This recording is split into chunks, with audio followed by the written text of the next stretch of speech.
Welcome back to another episode of Counting Me Out podcast. I'm your host, JQ, Sports PR Manager and owner of JQ Sports PR. And it's your boy Spoon, man, sports junkie, man, high school basketball coach. I'm literally, man, just trying to make it make sense. You gonna tell everybody where to find us on social media? Counting Me Out podcast on every social media platform. Like, subscribe, follow, tap in with us. Every episode, man, That's trying to make it make sense. At Counting Me Out podcast on every social media platform. You can even find us on Apple Music and Spotify. Okay. Counting Me Out podcast. That was great. See, well, you know, I told you that's your thing, but you don't mind doing it, man. We got to switch it up every now and then. Give the audience something different every now and then. But look, so today's show, we got some things to talk about. For sure. I want to first talk about our last guest, Peyton Marshall, decommitting from Auburn University. Man, you know, the first thing I thought about when I saw the news, I instantly get on the internet. I'm screaming at mom, like, how you gonna not tell us the breaking? We're supposed to have the breaking news interview, drop the Woj bomb. I mean, I was looking for a text message too, but I can understand a lot going on, her being involved with, you know, the changes. So, you know, but I did send her a text. I said, hey, the Counting Me Out podcast, you know, let Peyton know we're rooting for him. Do what's best for him. Yeah, I told him come on back. I said we gotta do it again to get it up close. We gotta. You feel me? Peyton, we want you back, Peyton. Yeah, man. I ain't gonna lie. I really feel a way though that he didn't tell us. He could have told us something. He knew. You think he knew during the time we were doing the podcast? It was a thought for sure. You know, those decisions like that aren't just made spur of the moment. Those are spur of the moment decisions being made. But hold on. So there's two different stories out of why he pulled out of the commit with Auburn. One, because of staff changes. I guess the assistant coach, what's his name? Wes Flanagan. He's leaving and going over to Ole Miss with Chris Bird. Okay. Or Bird or Beard. But listen now, because we can't do that now. Them folks gonna be watching you tearing their names up. Chris Bird. My bad. Watch it be Beard. Beard. But look, listen. Chris B. Oh, thank you, Chris B. But listen, so when you have a situation like that, right? And I was telling my colleague this when I first heard the news, is that when these kids are being recruited by the assistant coaches, I wonder how much say-so does the head coach have? Well, you know, that was a huge thing. Me and all my partners talked about when we were going through our recruiting process was if head honcho ain't coming to talk to me, then I can't be that important to you. Not saying that I don't want to establish a relationship with every assistant coach. Right. But at some point in time during that process, big guy got to come talk to me. Big guy got to tell me the same thing you told me. Or now it's hearsay because he might have a totally different opinion than what you told me. And a lot of times that's really what ends up happening is that these assistants, they buy in, they fall in love with these kids, and they come to your games, they call your phone, they text your phone, recruit you, like your Instagram post, and then they tell big guy something different. So now his relationship with you coming in isn't even what you thought it was. And see, that's why lack of communication, right? And that's why I don't fault a lot of kids or the kids that are on the transfer portal that are leaving because of staff changes. Staff changes is that I feel like that should be a thing where the NCAA lifts you feel me? You shouldn't be penalized. If I sign up to play for this guy and he leaves to get a better job, I need to be able to get a better job too. Right? Because he made a decision that was better for him. He wasn't thinking about everybody else in that process. So I think there should be certain rules and stipulations that garnish you not being penalized for moving schools. Now, it's like we talked about this before, but the transfer portal to me it's a crutch for a lot of these kids because now you can't hold them accountable. I can't scream and holler at you like I want to, and then expect you to come to practice the next day and play hard because in the back of your mind you think, oh yeah, he got me toe up. Like, I'm about to just put my name in the portal and go somewhere else. You can't coach these kids the way we were coached growing up because it's different. They got luxuries. Right. Like they got a lot of these kids having real motion, like real money, like not like thousands of dollars a month. These kids are making real. I was looking at Angel Reese. Angel Reese making, you feel me? What is it? What, $1 or $2 million? Something like in that. NIL deals? But the like, how do you, as a kid, right? As a kid, how do you tell 17-year-old, 18-year-old JQ with $1 million in the bank to touch the line every sprint? Or you're there for a job, though. It doesn't matter. You're there for a job. You know, I'm not. I'm here to further my career and do what I got to do. I know that's the thought process for these kids. It got to be, because every year is 50,000 kids in the transfer portal. It ain't the coach at every school. Every school, it ain't the coach. Right. Sometimes it's the kid. I agree 10,000% with one transfer, that's it. But these kids that's bouncing school to school to school to school to school, and they blame, well, the coach, well, the strength guy, well, the academic lady. It ain't everybody else's fault everywhere you go, bro. Like, the transfer portal is enabling so many of these kids. I think you do get some penalties if you're transferring to a Division I school more than twice, I believe. So let's say if, like, for example, I was at a D1 school, then I went JUCO, and then I tried to get back to D1. I wouldn't have, got a penalty or whatnot. But if you're transferring to, a Division I school more than 2 times, it's kind of, you get one and done. That's it. I mean, I think it just really depends on the situation, though, Spoon. I honestly do. That's why you got to do your research. I mean, true. You gotta do all the. If a company sells you a product and the product messes up, you get a refund on that product. After that first time, the company's looking like, all right, champ, what we doing?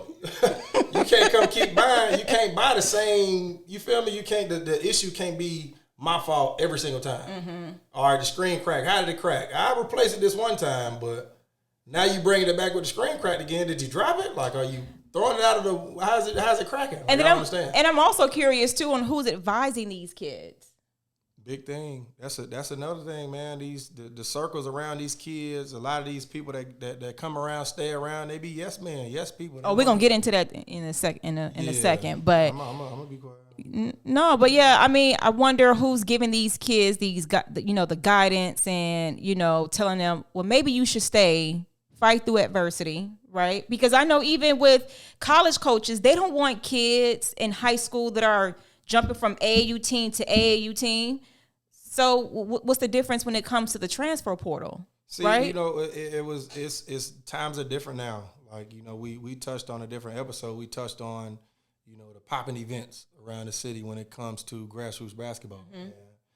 And, there was a time where there wasn't Nike, Adidas, Under Armour, New Balance. There wasn't circuits for every shoe program. So the best tournaments were the best tournaments. Mm-hmm. And you could go to Kingwood in Houston and you would see Adidas teams, Nike's teams, Under Armour teams, New Balance teams. Everybody was playing everybody. Right. Because that was the time where it was the best played the best. Super 64 in Vegas. It was an Adidas event, but there was Nike teams that were going out there to play in that event because that's where the best guys were playing at. Like, AAU Nationals used to be a thing for us. Like, that was something that we look forward to every year. Going to, and we going to the Wild World of Sports in Orlando. Like, I've never been to Disney World. Disneyland, I don't know which one it is down there. Mm-hmm. But I've never been to the actual theme park. But I've been down there 50,000 times. Because of AAU. Mm-hmm. So, every year you look forward to going to play Nationals. Why? Because now I get to brag about being the best AAU team in the country. Mm-hmm. Like, it's not a speculation that I know it because this is Nationals. This is where everybody's coming to play. Right. Now it's the Adidas kids aren't going to play against the Nike kids, and the Nike kids aren't going to play against the Under Armour kids, and the Under Armour kids aren't going to play against the New Balance kids. So you look at these AAU programs, and the kids are jumping from program to program to program because if I'm a kid, I want to play in the most popping event. I don't care if it's Nike or Under Armour or New Balance. I don't care. Yeah, but you got to make sure before you go there that you're going to actually see the floor. Because, see, a lot of kids get wrapped up in, right? Names. Right. The girl that looked the best. I want the best looking girl and not the one that's going to hold me down. And the coach is making promises they can't keep? Man, all right. You going to make some folks mad. You better chill out. Hey, look, I've been doing that since I got mad. Look, I'm not new to this. I done had hate DMs sent to me about all kinds of stuff. So, look, but we gonna say that for another day. The next topic I want to talk about is Mikey Williams, right? If you guys don't know, Mikey, Memphis 2023 commit, was arrested on a charge of assault with a deadly weapon in San Diego, and he paid a $50,000 bond and was released. But he'll be making his first court appearance on Thursday. I don't want to say I saw this coming, and I don't want to get too much into it because I don't want to, dwell on the negativity. But I want to take the time in letting, young men know and understand that ain't cool, right? Because you have so much going on for yourself. You have the money, you have the status, you have the fame, and you're trying to look cool for people that really don't matter. Right now, I get it. There have been stories where, people are saying these kids or, these grown men are carrying weapons because they got to watch over their back. Right. But I mean, how do you feel? Did you see it coming, watching him on social media and the people that he's hanging around? I don't follow Mikey on Instagram. Because he's such a popular, topic, I've kept up with him throughout the years, but I can't say that I follow him. I was super excited when I found out he signed with Memphis for sure. But I can't go into deep detail about, the kid himself because I don't know him.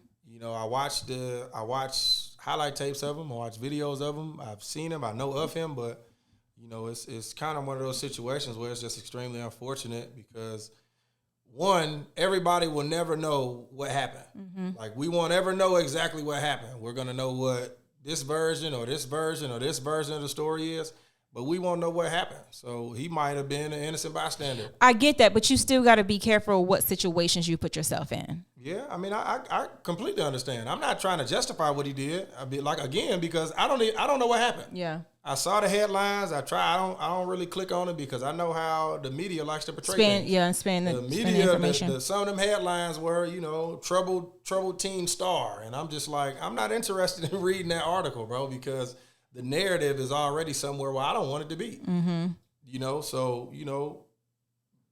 Mikey Williams, keep your head up, bro. Like, you gotta tighten up. You gotta fix the things that you're doing outside of basketball. Right. That lead to stuff like this. You got to conduct yourself in a certain way. Bro, you're not just anybody, bro. Right. I mean, that's in layman's terms. You can't act like everybody else because you're not everybody else. Like, you're held to a different standard than everybody else because of who you are. Millions of followers on Instagram. Everybody's watching you. Everybody's watching. Everybody's watching you. There's little kids that want to be like Mikey Williams right now. There are kids that'll die to meet Mikey Williams right now. And you can't put yourself in situations where stuff like this can happen. Granted, I understand, sometimes you come from that. Sometimes that's just the nature of your being. But nah, shame on Mikey Williams' big homies for sure. Whoever they are, shame on his big homies. So I know you don't like when I say this, but you are a star, right? And especially coming up in, playing ball. How did you handle that fame and that popularity? And how did you keep the people around you that was going to keep you humble and keep you out of trouble? Because I think that's a missing piece right now with a lot of these top elite athletes that are, formating people around them that aren't really good for their company. So, what advice would you give to high school athletes that have that status when it comes to, bringing people around in your circle? I mean, the best piece of advice I got along my journey was look out for yourself. Like, if it's not in the best interest for you, no matter what it is, your college decision, your AAU team, your whatever, what you going to eat for dinner, if it's not in the best interest of you, don't do it. Like, social media is tearing these kids apart, man, because one, they see the best life of everybody, the best version of everybody. Nobody puts their missed shots on Instagram. Nobody puts a highlight tape where they're missing shots on Instagram. I see the 360 dunks and the half-court makes and the long crossovers, and nobody puts the pain in anymore, and that's a part of the process. A part of the process of being ready for the fame and the spotlight is putting the pain in, because that's where you have those real conversations at. Right. Like you have those conversations in the gym at 2 a.m. with the guy who's rebounding for you, or your girlfriend is rebounding for you, or your mom, or your uncle, or your brother, whoever's in that gym with you late night, early morning. That's where you have those real life conversations, bro. Stay away from that, because ain't nothing gonna come from it. Like, I had older brothers, so my situation was completely different. My big brothers was like, boy, you feel me, like that. We ain't I wish you would. Yeah, like we ain't play like that. Yeah. So, for me, it was the social media wasn't a thing when I was around. So I didn't have the access to these amenities that these kids have now. Mm-hmm. Everything is literally at their fingertips. I couldn't do some of the dumb stuff they doing because I don't have access. I didn't have access to it. Right. Like, I couldn't get on my phone back then. I had to flip it open. And, you feel me? It'd take me 10 minutes to send a text message. You feel me? It was different back then. Like, now it's these kids that, I've said it before. It's shame on y'all's big homies, man. Like, shame on the guys that are around y'all when ain't no cameras rolling, ain't no highlight tapes rolling, because they're not telling y'all the right things. The people that are around Mikey right now, they can't be telling the right stuff. Mm-hmm. Because even some of the stuff that he does on the basketball court is extra, to say the least. Like, I've seen him dunk the ball and a kid be 10 feet away in the opposite direction, and instead of him, celebrating, screaming, he walk way over where he at and step over the kid. Now I'm like, hey, listen, bro, that ain't, where we came from, you ain't play like that. Because, now we gotta talk about it. Right. It's different now, but the kids see that growing up, and that's a part of the disconnect from generation to generation, is this generation of kids now is seeing Mikey do that. And think it's okay. Right. We wasn't watching that. We was watching, you feel me, Joe Johnson and Jamal Crawford and, guys like that was really in the gym putting in pain. And then they go out and they put on a performance. And now it's like, what are they doing to get to this point? Like, I want to try to do some of the same stuff they're doing to get to this point, because obviously it works. Right. And I think also, too, I feel that the coaches should be accountable as well, especially in these programs when you have like the meetings and, preseason workouts. Take some time and talk about like real life situations, right? And because you may have a kid that may not have the family support. Right. So I think it should be also the coach's responsibility to have those heart to heart, those hard conversations, especially with those, with our young black men at that. But I know we are out of time. So thank y'all for tuning in to another episode of Counting Me Out podcast. We want to say thank you to everyone that has watched, comment, liked, and engaged in our social media. Spoon, thank you so much. Mama, we're out.